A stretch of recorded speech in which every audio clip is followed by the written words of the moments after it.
How do you know? What do you know? I, of course, scroll social media once in a while, although I try to limit it because I don't think it's too healthy for you, but I see all the comments of people talking about things that they haven't experienced. Most of us only know what we've read, what we've seen on the news, what we've been taught in schools. For example, Germany, World War II, how terrible Hitler was. Do I know that he was terrible? Oh, you say, well, yeah, well, look at all the terrible things he did. I don't know. I did read somewhere, and this may not be true either, that our officials here, the generals and the people in charge, said that if we had lost the war, they would have been tried as war criminals. So the victors write the history. So I'm not saying that the terrible things didn't happen. I don't know either. I wasn't there. But what I am saying is I see so many times, and I'm sure I've done it in my life also, where people make judgments on things they've been programmed to believe, whether they are true or false. We've all done it. I know I've done it. But stop and think about that. How do you know? Unless you were there and experienced it. You only know what someone else told you. And even if they're telling you what their version of the truth is, they experienced it through the filters of their life experiences. It's like two people go through the same experience, a roller coaster ride. One of them gets off and goes back and stands in line for another 2 hours to do it again because he had such a good time. The other person gets off and swears he will never ride a roller coaster again because he hated it. Same experience, but different perception of that experience. Did 50 million or more people die because of World War II? I think it's more than that. I've been told they did, but I don't know. I mean, you may look at this as ignorance, but stop and think about it. Do you really know? The Spanish have a word, conocer, and the way they use it sometimes, or at least I've seen it used or perceived it to be used, is when they say they know something, like if I say, oh yeah, I know New York, if they say they know it, they mean they've been there, they've experienced it. Now they say, I know of New York, it means they know where the city is, but they've never experienced it. So I've seen people use that word in Spanish to mean that they've actually experienced something. Where we use the word know, we say, oh, I know New York. We may have been there, we may not have been there. Or I know what happened during World War II.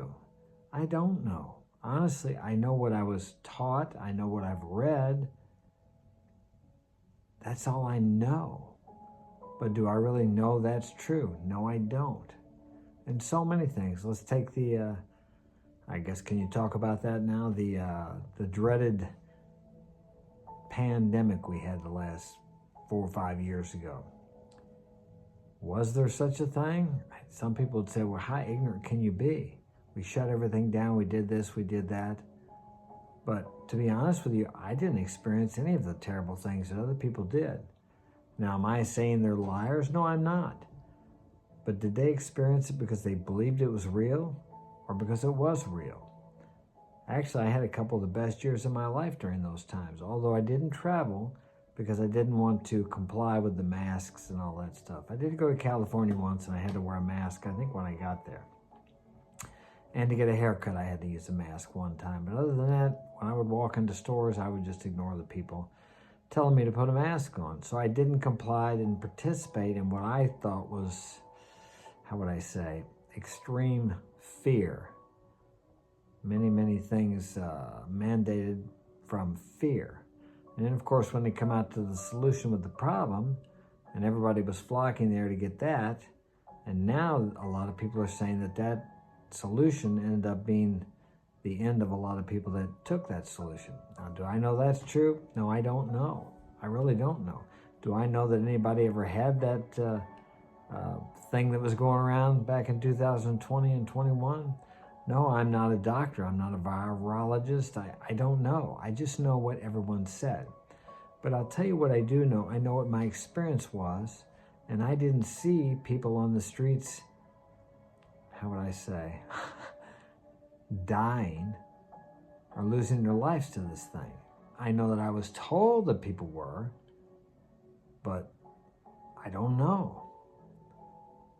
Now, some of you people would say that's ignorance, but I've been living long enough to know that you can't believe everything you read or even see sometimes. But I know in my experience, what I experienced, it wasn't as bad as everyone said it was. So I had some fear at first when that all started, back in 2020 and 21. But when I watched around, I looked around and I saw things, and I looked and I knew people, older people, younger people. I knew some people who supposedly got it and they were fine. They were actually working where I was working. So I didn't buy into all the media fear-mongering. And thus, my life went on the same. Like I said, I even had a good couple years in business that year because I didn't participate in that. But that's just one example of many throughout the years. The media more or less controls the mood of most of the people. Unless you remember that you just can't believe everything they tell you. They have an agenda. One thing is to get you to listen to them, to keep the ratings up. Just 2 days ago, we had the big storm threat. Oh, it's going to be a terrible storm. I had a meeting on a Friday night, and 2 people didn't show up because they were going to stay home because of the storm coming. Now, as I said, I've been living a long time, and I've been through a lot of storms. And this time of year, it's normal for us to have severe thunderstorms. If you want to call them severe, they're really just normal. But yet the media had everyone, not everyone, but a lot of people afraid. A lot of people didn't want to come out because it was going to be so bad. Well, I was here, and the storm passed, and we got a little rain, and there was nothing to it. We've had much worse storms here. But the media spread the fear, and most people believe it. Now, I think it's great they can predict the weather, but I don't think any of you will disagree with me that the media uses certain words to magnify the story, to bring fear into your life. Because if they can get you afraid, they can get you watching them for the solution and the knowledge so you can know what's going on, or at least think you know what's going on, because you really don't. The weather can change by minutes. The tornado sirens even went off here. And there was no tornado. I mean, my daughter was afraid. She's younger. I try to tell her not to be afraid. This old house I live in has been here for many years. And it would probably take a direct hit from a tornado to take it down. I mean, it was built back in 1875, and it's solid. But we have a basement we can go to, and I would have went to the basement. I would have gone to the basement. I've gone to the basement before when it gets real bad. But when I see it's getting bad, when I can tell the winds are getting stronger, I don't go by what the media says. So many people allow their lives to be controlled by what comes out on the screen. And I don't think any of those people would deny the fact that they know they can't believe all of it, but yet they choose to believe things that make them afraid. The point I'm making here is, remember, the next time you think you know, stop and ask yourself, how do I know? How do I know this is true? Do I need to take action on this when I don't even know if it's true? When I'm just believing someone who has a motive, an agenda? Why not listen to your own intuition? Why not follow your own agenda? Because you have your best interests in mind. And remember that most of the time, other people don't. Now, there are people, of course, in your life that have your best interests in mind, but even them, even your parents, for example, or your wife, or your girlfriend, or your friends, sometimes they will stop you from doing what you know you need to do because they're afraid for you. They don't want you to get hurt. Suppose you're going to take a risk. You don't know what the outcome is going to be, but you have something inside of you that tells you you need to move in that direction. If you go tell some of your friends or your family, they're going to tell you not to do it because they don't want you to be hurt. They don't want you to be disappointed. They don't want you to be discouraged. But unless you take risks in life, and I'm not talking about taking risks on what you see on the media and the news, I'm talking about taking risks on things that you know you were sent here or you come here to do. Your reason for being here. That deep down feeling inside, that knowing inside that you're more than what you're expressing today. The knowledge that is true knowledge. The knowledge that comes from within, from God if you like. That's what you should take action on. That's what you should have faith in. That's what you should believe in. Not these outer voices, these things you hear outside of yourself.